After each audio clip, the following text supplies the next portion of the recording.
podcast. The truth is, things are actually going okay. I mean, things are not going okay in the world. In the macro, things are not going great. There's stuff going on that's not okay. But in my own little quiet life, in my own little micro, things are going okay. And that makes for really boring therapy. I've been feeling bad for my therapist the last couple of weeks because I'm not bringing anything in. And maybe for her, that's victory. I mean, one of the things about therapy is, in a lot of cases, your therapist won't say a word. They'll do that old reporter trick. And one of the things that reporters do when they're trying to get somebody to go off script and say something that's not rehearsed, something that could be juicy or controversial and make a real news story, is they'll just hold their silence, right? They'll ask a question, person will respond with their canned answer, and then the reporter will just wait. Just leave this incredibly awkward silence in the room because people are not good at awkward silence. People feel an obligation to fill that silence. And so somebody who's not too savvy, somebody who's not too experienced at being interviewed, will often begin to fill that space without having a script to work from. And in a lot of cases, will say stuff that becomes a story that they did not intend to say. And I think therapists work often the same way. So I'll start talking, and a lot of times my therapist won't say a lot, and I will feel an obligation to fill that space, even though if you watch Good Will Hunting, that's not necessarily the case. You don't have to say anything if you don't want to. And so, boring, I suspect, for my therapist these days, but maybe that counts as a feather in her cap. Maybe it means we're getting somewhere, that I don't have a lot to complain about these days, or a lot to unpack, or a lot to dig into. There's not a lot tugging at me. And again, I don't know if she's counting that as a mark of honor on her part, if that's a feather in her cap, because she doesn't say a lot to me. So it's hard for me to know. Therapists are very good at being inscrutable. And so we do the therapy dance. Maybe that's the title of this episode. I don't know. But things are generally okay. And so what I've been thinking about the last couple days is my 40s. Because why wouldn't you? I've been thinking about my 40s for a couple of reasons. A, I went to a birthday party last weekend for the great Pat Dryberg, with whom I perform in the Carly Thomas Band. Pat, great guitar player, keyboard player, singer. And he had the sort of birthday party that reminds me of the celebration of life that I suggested I wanted to have should I expire prematurely and everybody's still young enough to play music. Pat had a birthday party like that. So they propped him up in the corner as if he was dead, and then no, that's not what happened. Booked a room, had some food, had some drinks, backlined a stage, and just had his friends show up to the 40th birthday party and jam and play and whatever. And it was a lot of fun. And it was like, yeah, that's what I want in lieu of a funeral, because funerals are psychotic. And there came a moment, I was there, Ken the Zen was there, Carly was not there. Carly is off in the world doing stuff right now, so she was not at the party. But Pat and Ken and I were, and we are, depending on the configuration, either 3/4 or 3/5 or 3/6 of the Carly Thomas Band. So we thought, why don't we do a Carly Thomas song, right? Carly's not there. This would be a laugh. And so we went up together and we played Carly's song Explode.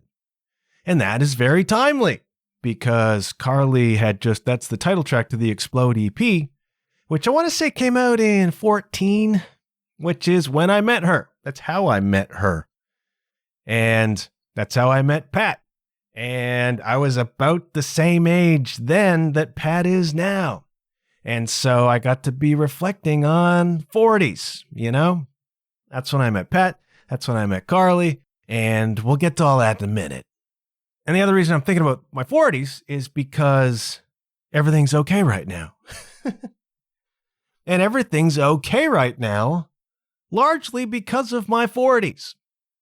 There's a point in time were I living the way I am now, were things going on in my life that are going on now, what with breakups and uncertainty and contracts and what's the future and yada, yada, yada, I would not have handled that well, right? One of the reasons I'm handling things as well as I am, one of the reasons things are okay, despite all the reasons I have for them not being okay, is what I've gone through in my 40s.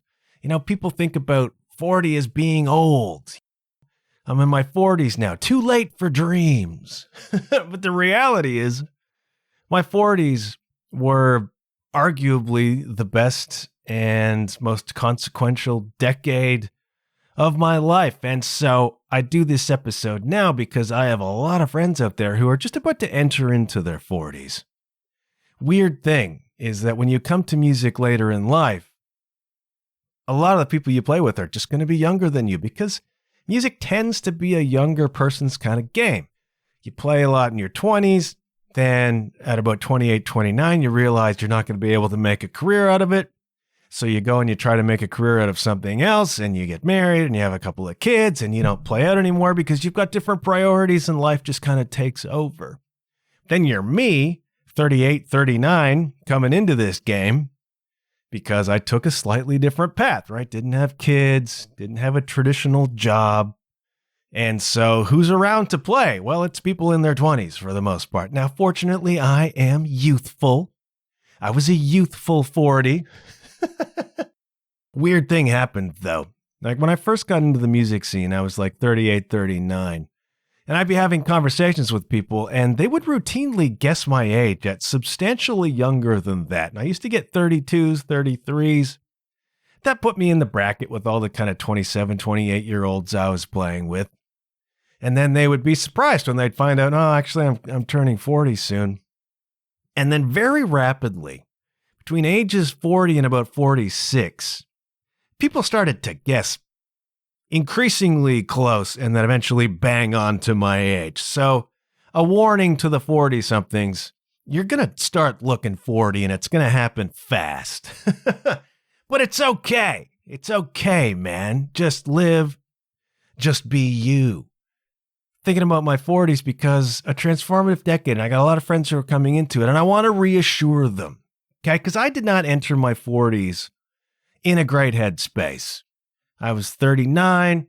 I was a freelance writer full-time, struggling to make a living. I was having a lot of trouble kind of finding my way. Stop me if that sounds familiar all these years later. And I was supposed to be writing fiction, right? That was the whole thing. The freelancing was a smokescreen. It was supposed to be allowing me the sort of time that a regular job wouldn't allow me to become the fiction writer that I was convinced that I was supposed to be. And I was holding on for dear life to this idea, this identity that I'm going to be a fiction writer, that I am a fiction writer, even when I was well past doing much writing anymore. That's one of the reasons that I wasn't. I was so much more identified with being a writer than I was with actually doing the writing. Two very different things. That's an ego thing. And at the time, that was me. And I came into my 40s. I remember just sitting there thinking I've accomplished nothing. I've got nothing going. You know, my dreams are dying in front of me. I'm not anybody special. And in those days, I was very attached to this idea of being somebody special. And all those years ago, I was living in a much, much, much more egoic place. Because of my own insecurities, because of my own feelings of inadequacy, stuff that I hadn't reckoned with yet, stuff that I was ruled by without contemplation, right? Without examination. Without inquiry. I just knew that I was not happy. Knew that I was not happy with myself and didn't realize I hadn't come far enough yet to understand the reasons why I wasn't happy and how much they were tied to ego, how much they were tied to external validation, how much they were tied to other people's opinions of me and needing in some way to stand out. And that's a whole psychology, all right? That is just the unexamined life. And I was living it as I came into 40. It was about, I don't remember the exact years. It's beginning to be a while ago now. And you've heard this story before if you've been listening for any length of time. But I was like 38, and my fiction, my literary dreams were imploding for all the reasons I just talked about. I just wasn't writing anymore. I just wasn't in that zone anymore. I had seemed to have squashed or choked out whatever gift I might have had. So desperate was I to be seen as a writer more than to actually produce the work. A weird transformation happened in me. Throughout my foray into writing, I was like 10 solid years of trying to do that. And a lot changed in me over that time, and a lot of my insecurities and feelings of inadequacy, a lot of the weaknesses in me, writing like music is a crucible, right? It is a melting device. And it will melt out your impurities. It will bring them up to be reckoned with. And it did. I just wasn't far enough along yet to really inquire into them.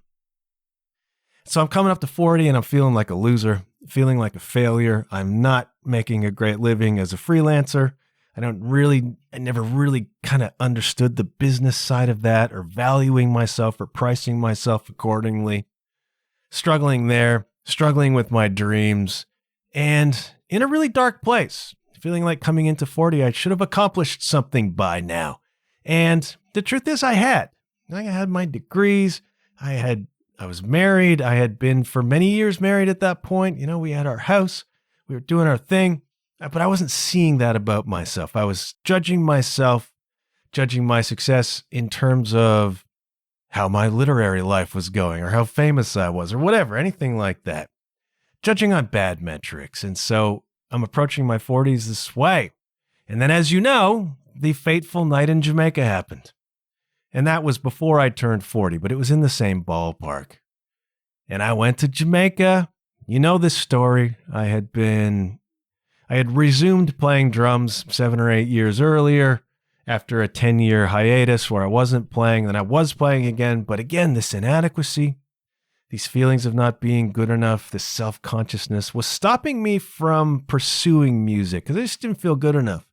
Felt very self-conscious. And so I was just playing away in my basement, a guy in his basement, and struggling with the rest of my life and not really seeing much beyond my basement in terms of music. And then I go to this resort in Jamaica. I'm at the Martini Bar at the main buffet, which is above the main buffet, after dinner one night. And the resort band comes out. They played every night after dinner. These dudes from Jamaica playing all of the covers that you would expect a cover band to play, and playing them well and having a great time. Now, I was a couple martinis in at this point in time. And I'm watching this band play, and I'm miserable. I'm miserable about writing. I'm miserable about the status of my life and where things are going. And I'm coming up on 40 and I'm getting nowhere and I'm a failure. And this dream I have is dying and I'm not savvy enough to understand why. I'm watching this band play. And then all of a sudden, this voice, it was almost audible. Like I heard a voice say, "You need to start playing music now. You need to start playing music now." And that sent a bolt of fear through me. But I had been pushing this off, right? I had had opportunities to play. I'd been offered gigs. I turned them down because who am I to play a gig? I'm not good enough for that. Everybody knows it. I'd make a fool of myself. I'd be humiliated. All of this self-talk that's coming completely internally, by the way, and not from anybody else out there in the world. But me, I was too scared. I was too self-conscious. And then the island speaks, and it says, "You need to start playing music now." And I listened. All right, I was just savvy enough to listen. And I came home, and I put an ad on Bandmix, and through that, I connected with Tyler and Mike, and the three of us became the principals of what became known as Hiroshima Hearts, popular rock band in this town. And my 40s kind of kicked off with that. I was around 40 when we started playing out. And suddenly, I took a step through this threshold. One of the things I learned in my 40s was about letting go. It was the great lesson of my 40s, but in different kind of subtle ways. In that case, it was letting go, of this need to be special, to be celebrated, to be reinforced, validated, acknowledged. That took 10 years, by the way. But I had to let go in those early days of this notion of I'm a writer and that's my identity. Had to let that go because it was very obviously not working. And then life, the universe, ushered me into this musical thing that I was not even looking for. I was not looking for this at all, but it ushered me into this world. And it's not like I became somebody that way, but suddenly life had a new momentum. Suddenly life had a new curiosity around it, a new impetus, something new to chase and be interested in. And it became music. And I learned very quickly that I loved it. I loved it. I mean, the first Hearts show I played, I was a basket case until we started playing. And then it just kicked in. It was like, oh yeah, I remember this part. I remember the part where music's fun. And then it was like, I couldn't play enough gigs. It's like, let's play more. And it's like, I embraced this and I really became passionate about it. Passion is kind of a loaded word for me, but it was the beginning of this decade that I did not see coming. You know, those of you who have trepidation about your 40s, it was a 10-year ride that I couldn't have dreamed of happening. If you had told me at 37, told me at 38, what was going to be my 40s, I would have laughed in your face. I wouldn't have believed that at all because you're old now. This is where dreams die, is in your 40s. But it's not the case, man. Your dreams can explode in your 40s, and you have to be willing to let go of the dreams you had and allow life to introduce to you dreams you didn't really know you had. Now, I dreamed of being a rock star when I was a teenager playing drums in high school. Yeah, of course, we all had those dreams of playing Pine Knob, being in a glam metal band in the 80s. That's what we grew up with. You hold on to that rock star dream as a kid, but it's not real. It's not actually going to happen. But you fantasize about being that, right? Because you saw Motley Crue's videos and you wanted to do that. Girls, girls, girls. Not a real thing, though. You have these fantasies about it. It's not a real dream. Writing was a real dream, and it felt possible to me. I was actually doing it. I produced novels. It was like, this is possible. This was real. And then it became much more crushing when it died. But I never really had a musical dream per se until life just grabbed me by the face and said, hey, dude, stop with the writing. Look over here at music. You have not been paying attention. I've been nudging you all this time towards playing music. You keep turning down gigs.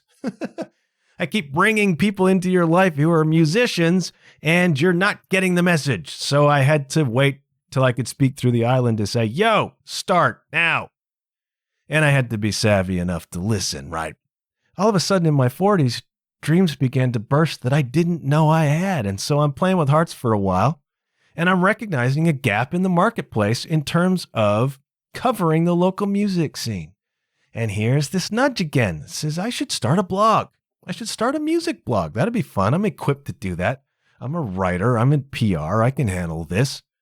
And I did, right? I started the London Groove Machine blog. And that is how I met Carly, because I got a message from a cat called Pat Dryberg that said, hey, you should interview my friend Carly. The site was new at that point. I think I had interviewed Red Amber Green and High School Sweetheart with my dear friend Ann Menez, who was not my dear friend at the time, but was about to become so. And word started going around that this blog existed, and all of a sudden I'm interviewing all kinds of people in the local music scene. And then I'm interviewing Doug Pinnick from King's X, and Tom Kiefer from Cinderella, and Gordy Johnson from Big Sugar. I'm interviewing like high-level cats. I'm interviewing Jen Grant, Jill Barber. I interviewed somebody called Sarah McDougal, who also wound up and still is now one of my closest friends. Like, I had kind of a plan for this episode, but I'm just going to spill stuff as it comes to me. You know, one of the great things about my 40s is all of the people that I met.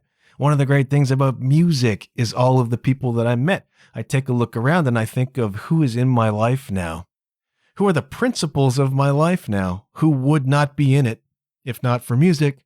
People who are my best friends now, who would not be in my life had I not listened to the island, and been willing to let go of this identity of a writer and allow life to guide me into the direction that it actually wanted to go. And we know the great irony. We know the great epigrammatic turn at the end, which was in 2017 when I'm getting ahead of myself again. But of course, in 2017, I go to Europe on tour with Sarah Smith, and I blog that because a nudge said, hey, you should blog that, dude. Do a tour blog because that's fun and it'll be an interesting writing exercise. And I did, and then we published it as a book. So the great universal turnaround. The blocked writer follows the nudges into the music, and then 5 years later writes a book out of being in the music scene. It's beautiful synchronicity. It's beautiful the way life can tie things together if you allow it. But 39, 38-year-old me wasn't into allowing. 39, 38-year-old me was into needing things to be a certain way and working from ego and needing his insecurities to be handled by writing books. I was not into allowing in those days. I was not into the universe. I was into control, right? I was into control, and I was into needing stuff for very insecure and egoic reasons. But the funny thing happened is I started playing with Hearts, and then I started London Groove Machine.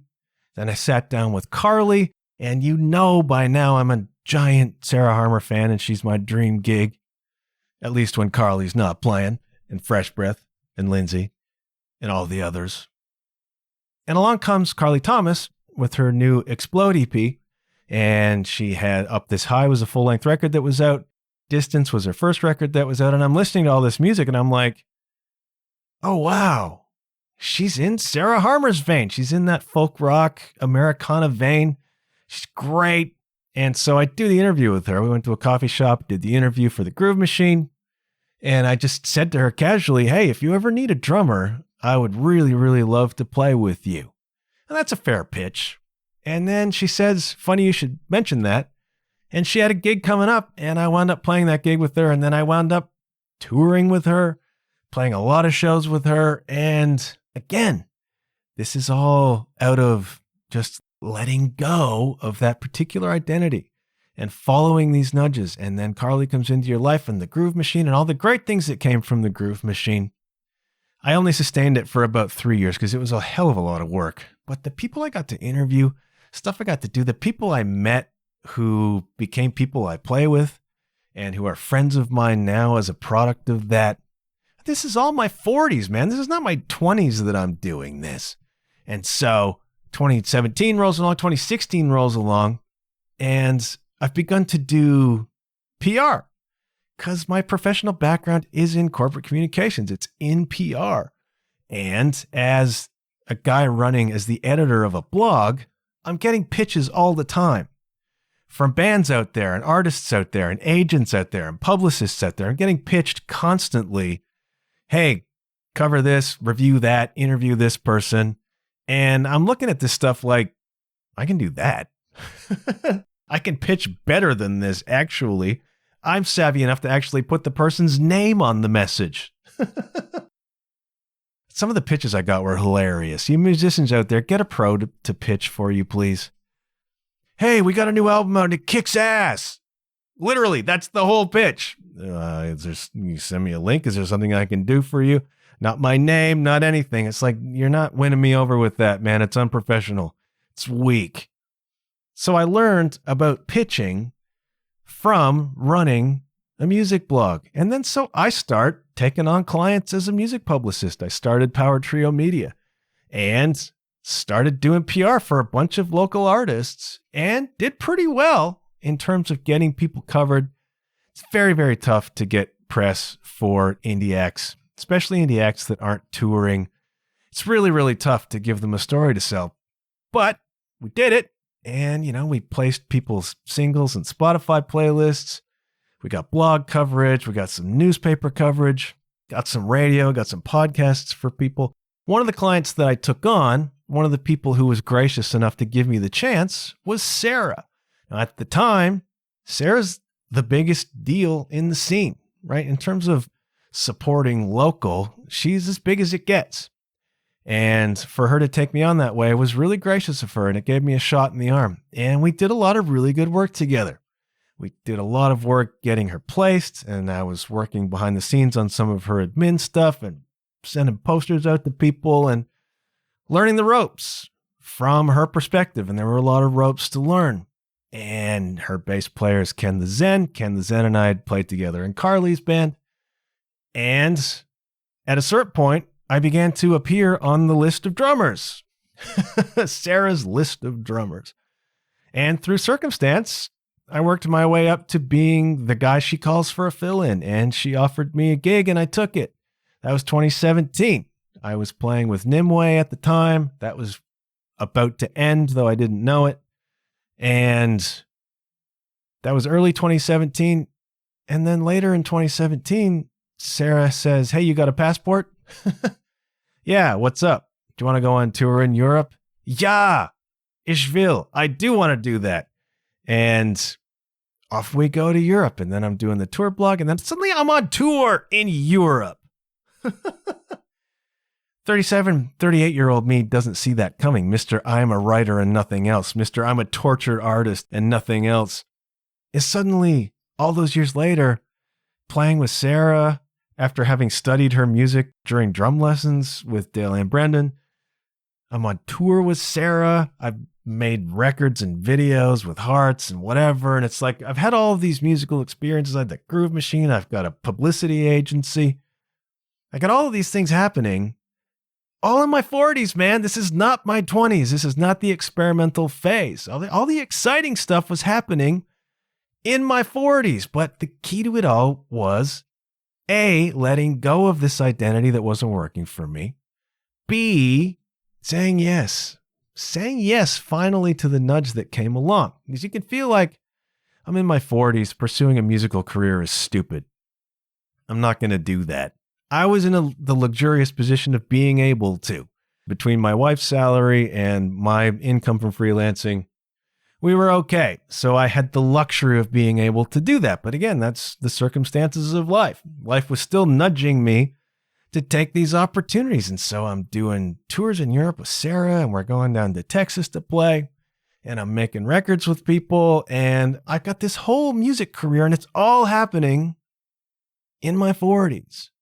And so the music blog shuts down because it's just too much work.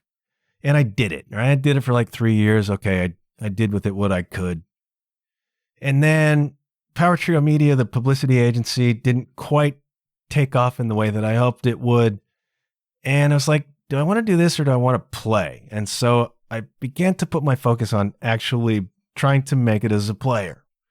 And so I'm touring, and I'm not making a lot of money, but I can see a circumstance in which I could maybe make a go of it if some things fall into place. What we were not counting on was a pandemic that destroyed the music industry largely and ended a lot of the musical relationships I kind of had. You know, just stuff, people stopped playing, people moved away. It kind of collapsed like a house of cards. Didn't see that coming, but somewhere along the way, after the Groove Machine shut down, after I kind of distanced myself and shut down Power Trio Media, here's this idea to start a podcast. There's always been this impetus towards action, right? There's always been this wheels turning about wanting to do something, wanting to have my own thing and pour myself into my own thing. And tour life really accelerated that. It's one of the other things that I had to do in my 40s. One of the reasons that I can come to this circumstance now where I'm 51 and the future is very uncertain, and my marriage is ending, and I'm not quite sure what my future prospects are, and I'm okay with it. I just had to learn a lot of lessons about attachments, right? And it's not always been easy, right? I had to be savvy enough to let go of an identity. I had to be savvy enough to listen to the nudges, but I also had to be savvy enough to take in the lessons, right? And one of the lessons was the gigs are not guaranteed. And so I'd go off on tour and I would live the dream. For 4, 5, 6 weeks, I would live this accelerated heightened existence. It's like everything, the colors were brighter. The food was a little more tasty. We're out here doing it. We're on tour. We're playing shows. We're getting paid. This life is possible. And then you feel just amazing, right? It's like this utter fulfillment. This is great. This is the dream. But then you'd come home from the dream and the tour come down would hit you. And until you've had the experience a couple of times, you're not aware that it exists. You come home after having lived the dream to this total silence, really. And then you sit there and you're like, oh, wait a minute. The dream was not permanent. It's like Ram Dass. Ram Dass became aware of higher states of consciousness through mushrooms and LSD. The problem with the LSD was that he would get to this kind of place of glory, place of bliss, but he couldn't stay there, right? And it's one of the reasons he went eventually to India to start talking to holy men about who knows what this drug is and who knows what this consciousness is that you can get to and how do you stay there? And that's where he met his guru Maharaji, who explained to him that LSD will get you in the room, but it's temporary. You can't stay. It's like Ram Dass would do all the drugs possible and get high. High meaning in this place of bliss, in this state of consciousness, but always come down. And it didn't matter what they did. They could not sustain that consciousness. They could not sustain that bliss. Maharaji says, this will show you, this will put you in the room, but you can't stay. But I can teach you through meditation, through whatever, to access and permanently stay in that bliss. Well, it's like that when you come home from tour. You're high, then you come down and you're like, it's not there all the time. And then if you're me and you are in a precarious position where you're not booked all the time with touring artists, suddenly it's like, I can't sustain this. I can't make a living doing this. And then it becomes crushing. You become very ordinary again all of a sudden after having been somebody, that somebodyness again. Now you're nobody. And there's no prospects of that coming again. And then the money thing becomes a problem right away. And, I would come home from tour and then I would see the band kind of go on and play gigs and whatever that I was not a part of. And it's like, right? Like I'm not, where's my opportunity? And I just get really depressed. I mean, there were a couple of times coming home after tours where the depression was heavy and real and frightening. And it's like, I need something. I need something that is mine, that does not depend on other people, that I can't be fired from, that I can't be passed over for, or I can't be, we don't really need you this time. I needed something that was mine, my own creative project. And along comes the podcast. It's like, let's start the podcast. And the podcast has been its own trajectory. There have been a lot of lessons here. My 40s were great, okay? Transformative, heightened, amazing experiences in a world I never expected to enter, and experiences I never dreamed that I would have, touring and playing music and whatever, facing all of this fear and anxiety and self-doubt. But it was in the facing that I reached this point where I am now, where life can come at me in the way that it has, and I can be okay. And what I had to learn was detachment. All of it was such a lesson in detachment, coming home from tour and not holding on to this identity of I'm a touring drummer, right? And needing that validation from people. And I would like to say that I came through this learning about attachment in a dignified way. I didn't a lot of the time. A lot of the time I was incredibly egoic, not arrogant, egoic, meaning working from a place of needing to be validated, needing my ego to be validated by artists wanting me to play with them, or artists choosing me to play with them, or artists telling me how great it was to play with them, and then having this identity out in the world as being, he's really special because he went on tour. Lots of friggin' people go on tour, right? Doesn't make you special. And I had to reckon with that. And I had the gallbladder attacks to prove it. All of this being so insecure and so fearful that I wasn't good enough, that anything that came along that suggested that was true would send me into a tailspin, even if it wasn't intended to. Like I didn't get that gig, they found out I'm not good enough. I'm really not good enough. I'm really a piece of crap. And then the tailspin would begin. And it took me X number of tailspins to begin to recognize my attachment to that external validation and to recognize my attachment to being seen as a certain type of special person or as a drummer or having this identity and needing other people to validate that identity with their attention, with their praise, with their encouragement, all because I was so insecure, and living so much from ego. And it was the process. It was this crucible of going through music and having that attachment tested, not getting gigs, losing gigs, not being wanted on the voyage to the extent that I felt like I deserved to be a lot of the time. And maybe there's some legitimacy to that, but it's all about how you react to it, right? And I was reacting so often from a place of ego rather than a place of faith, rather than a place of love. And it was in my 40s that I began to finally reckon with this self-doubt by putting myself out there and playing and taking chances and developing some courage and some savvy, and also dealing with these attachments by being in a place where they were tested. And that was not easy, and that was not always dignified. And one of the reasons my 40s, though, were a transformative period of my life is that the things I was doing forced me to confront these weaknesses in my character. These things forced me to reckon with, why do I feel lousy right now? And the reason I feel lousy right now is because my ego is being tested by whatever circumstance it is, losing a gig or not getting a gig or not playing as well as I thought or getting in trouble for something, who knows what, right? Whether it was justified or not.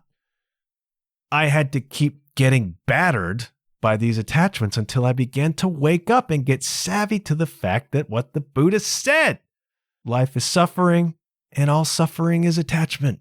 It's all about that. And I go all the way back to when I was creeping up on my 40s as this very attached writer identity, ego working from guy who felt unaccomplished and whatever, and needed to feel that way and needed other people to recognize him as such. To coming through the other end of this, where I can be in the situation I'm in now, where life is so uncertain, my marriage is falling apart, and that is painful, but the attachments are not there in the same way. And I've had to check myself a few times, like, why am I not feeling more? I mean, we're getting very confessional here. It was the same when my dad died. Now, that was rough. At the funeral, it was very emotional. And I'm an empath and I absorb the emotions around me. But I've wrestled at times with, why don't I feel more? And then you feel like a bad person because you don't feel enough. But it's not that. It's learning to accept, right? It's learning to flow with life. And things hurt and things are painful. And I do care, of course. One of my cats is sick and it's devastating to me. But it's like 10 years ago, if these circumstances were happening and I'm working from a place of ego and so feeling as though everything is an attack on my ego and everything is an attachment issue, and it would be a chaos. It would be awful. The depression would be horrendous. The anxiety would be horrendous. And it took my 40s, all right? It took this period of incredible highs and very, very difficult lows to begin to learn about the way attachment works. And it's not that you become uncaring, it's that you become way more willing to yield to the flow of life. That's what Taoism is about. That's what Buddhism becomes about. It's about detaching from your ego's need for all of these things, whatever it is. Your ego needs that job. Your ego needs that partner. Your ego needs this. Your ego needs that. Your ego needs an acknowledgement from this person or from that group of people. Your ego needs to win this argument. Your ego needs your political party to win that argument. It needs your team to win the FA Cup, which Arsenal has done more than any other team. All of that is attachment. All of that derives from ego. And it's so easy to fall into the trap, and I'd still do it all the time. The difference is that I recognize it now. And so it's like, I can detach. It's not always easy, and I've had sleepless nights. Lord knows I've had sleepless nights in the last 6 months. And Lord knows I've walked my streets for hours trying to get my mind under control and trying to contain these emotions and trying to express them. But at the root of it all is this understanding about attachment. And that is a product of all the stuff that I've gone through in my 40s. So those of you who are entering your 40s can be the greatest decade of your life, especially if you feel as though you're behind, feeling as though you're unaccomplished, feeling as though.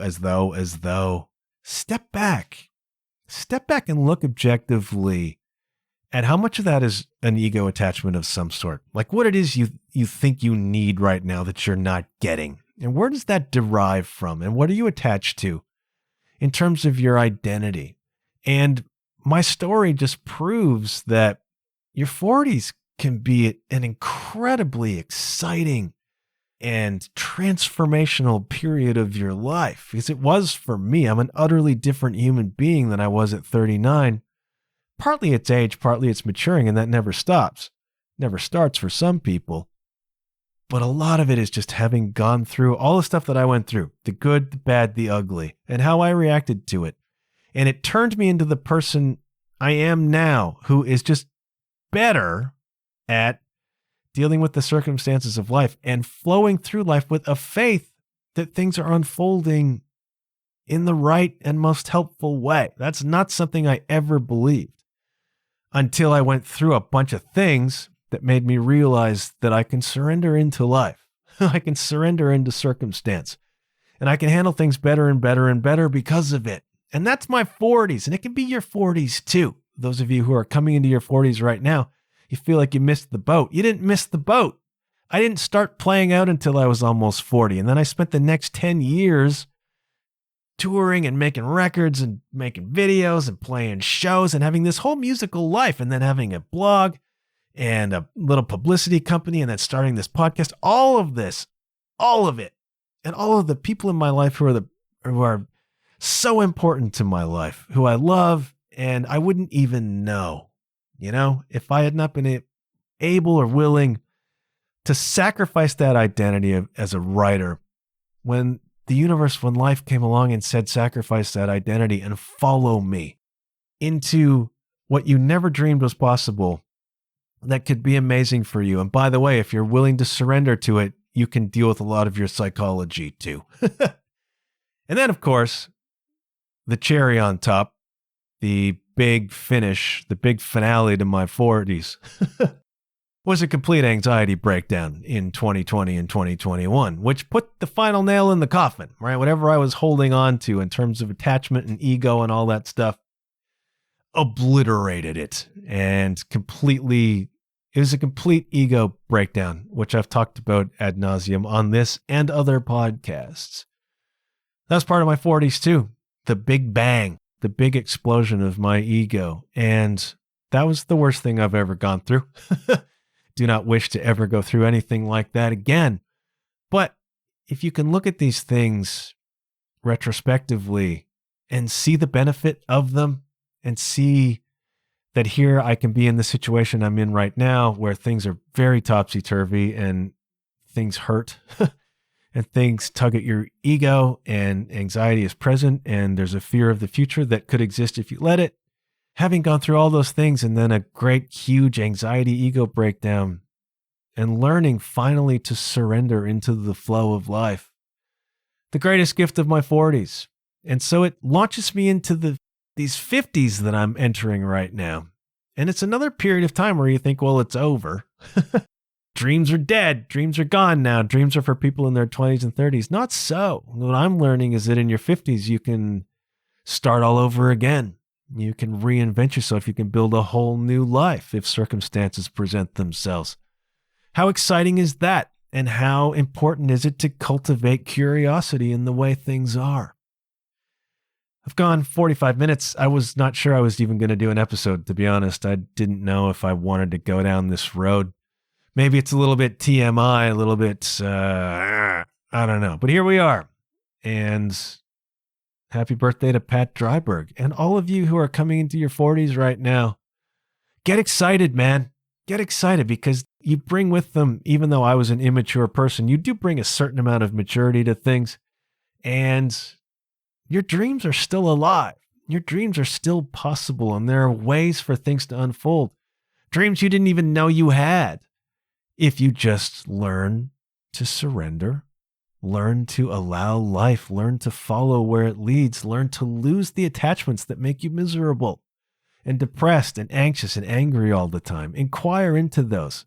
I have to give a shout out to my therapist too. I've been in therapy for 6 years now, and all of this I learned to navigate with my therapist's help, and that is a huge thing. I used to feel a stigma around therapy.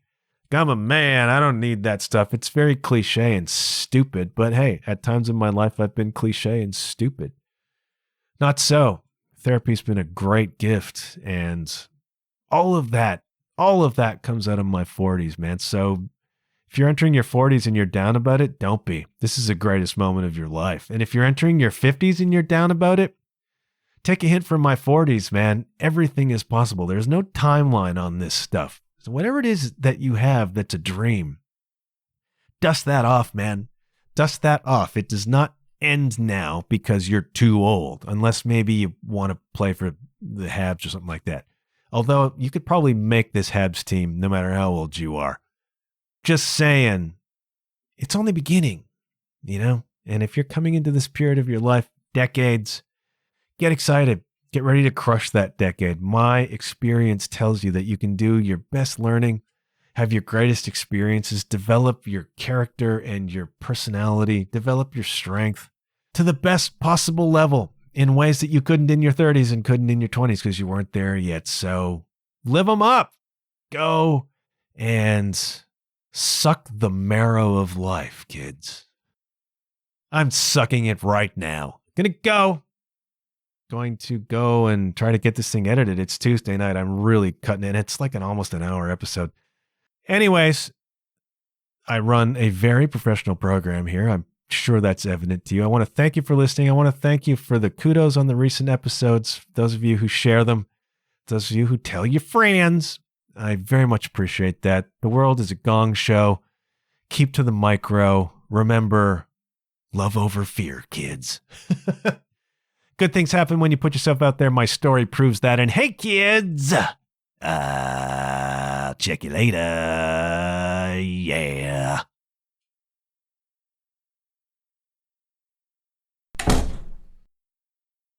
Was just going to try to sing Explode, but I don't actually know the words.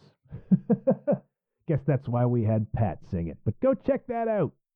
It's a good little EP.